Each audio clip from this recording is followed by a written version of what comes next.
สบายดีมื้อนี้ข้าพเจ้าจะมาแก้ต่อเกี่ยวกับข้อมื้อนั้นเนาะที่ได้ฝากไว้เนาะก็คือที่ทางน้องๆนักเรียนได้ถามมาเนาะแต่ว่าข้าพเจ้าได้ยกตัวอย่างอีกข้อหนึ่งเนาะแล้วก็อย่างข้อที่ทางน้องๆนักเรียนถามมาเนาะที่ยังไม่ได้นำเสนอเนาะฉะนั้นมื้อนี้จะมาสืบต่อ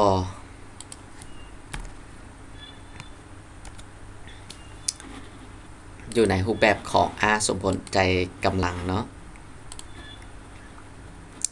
ซึ่งเป็นจังใดนั้นเราไปเบิ่งวิธีแก้แล้วก็การอธิบายประกอบไปพร้อมๆกันเนาะว่าสำหรับข้อนี้จะนำใช้การแก้แบบใดเนาะ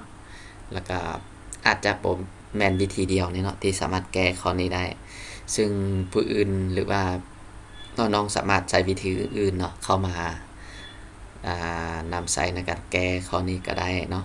ซึ่งบ่จำเป็นว่าต้องใช้วิธีเดียวกันกับข้าพเจ้าแก้ในเนาะซึ่งรายละเอียดนั้นเรามาเบิ่งนำกันเลยเนาะคือเราจาก x ลบ3ทั้งหมดกำลัง 2x กำลัง2ลบ7เนาะใหญ่กว่า1เนาะซึ่งเราจะได้เนาะ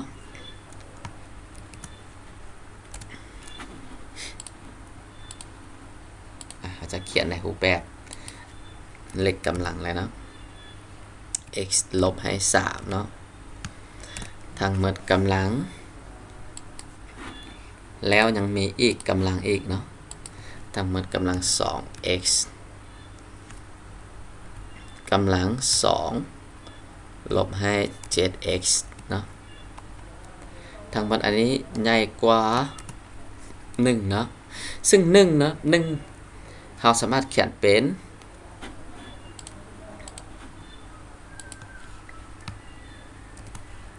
x ลบให้3เนาะทั้งหมดกำลัง0เนาะซึ่งเขามีอยู่ว่าเดี๋ยวเขาเปลี่ยนเป็นสีดำกันเนาะ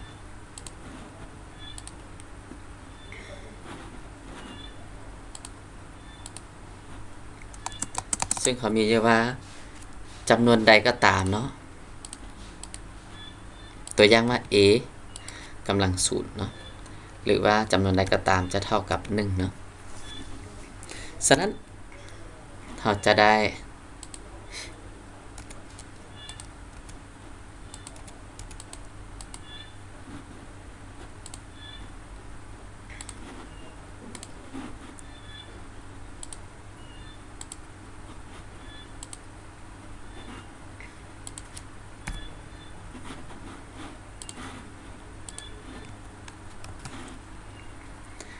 เรามีพื้นที่คือกันเนาะก็คือ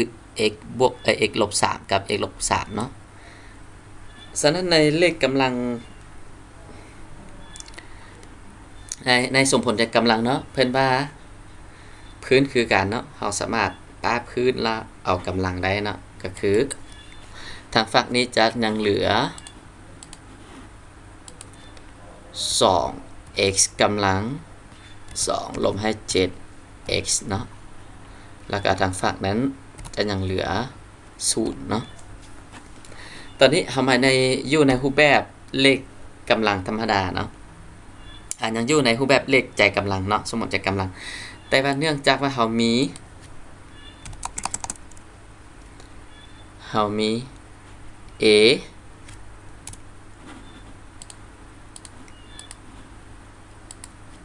aกำลัง m ลบให้ n เนาะจะเท่ากับ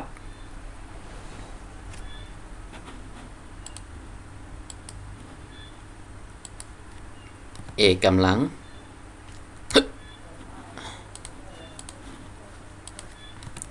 a กำลัง m เนาะส่วนให้ a กำลัง n จากสูตรนี้เนาะจากสูตรอันนี้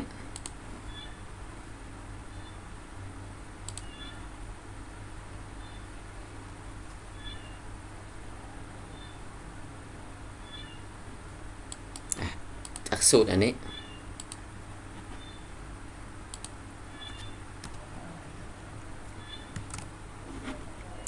เราสามารถเขียนได้เป็น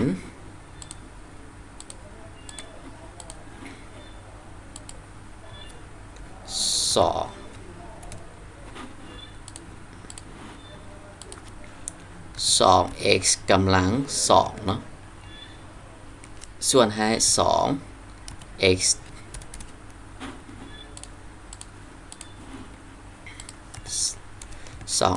กำลัง 7x เนาะทั้งหมดอันนี้ใหญ่กว่าสูตรนะใหญ่กว่าสูตรตอนนี้ทำมาอยู่ในรูปแบบธรรมดาแล้วเนาะก็คือเราสามารถแก้ได้เลยก็คือเราจะเอา 2x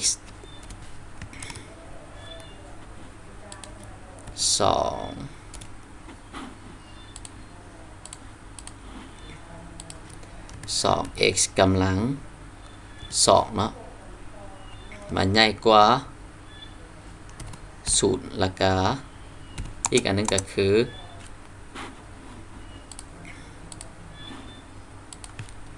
2x กำลัง 7x เนาะใหญ่กว่า0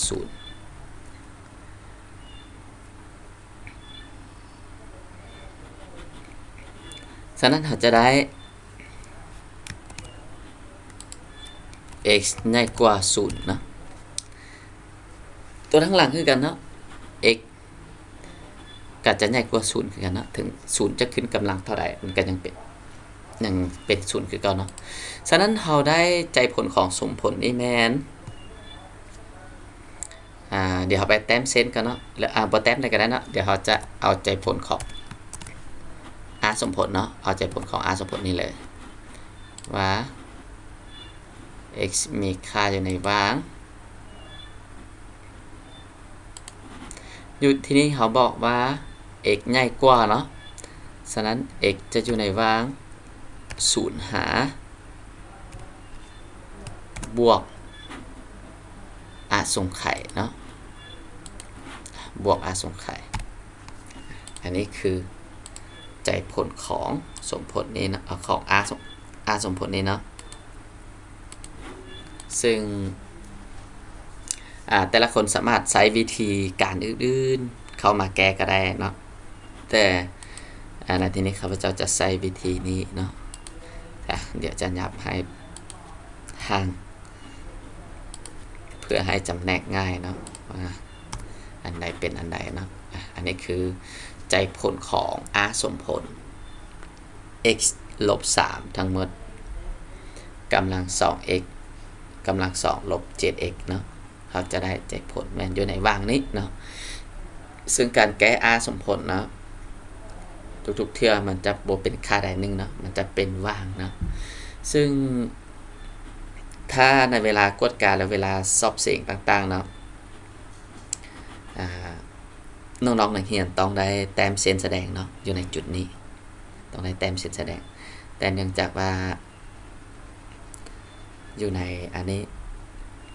แต้มเส้นแสดงค่อนข้างยากเนาะก็เลยบ่ได้แต้มให้เบิ่งเนาะแต่ว่าจื่อให้จื่อว่าแต่ละเทื่อที่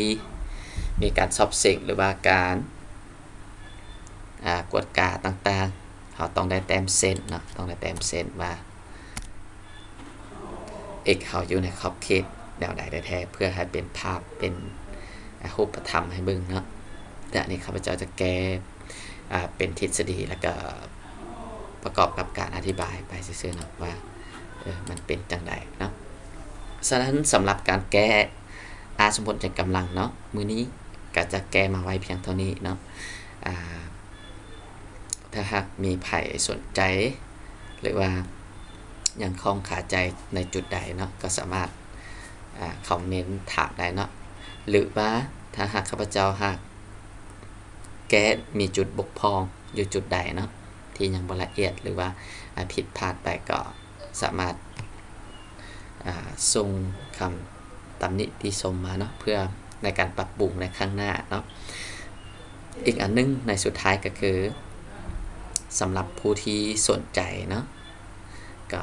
ฝากกดไลค์กดแชร์แล้วก็กดติดตามเนาะเพื่อวิดีโอในคลิปหน้าเนาะขอบใจ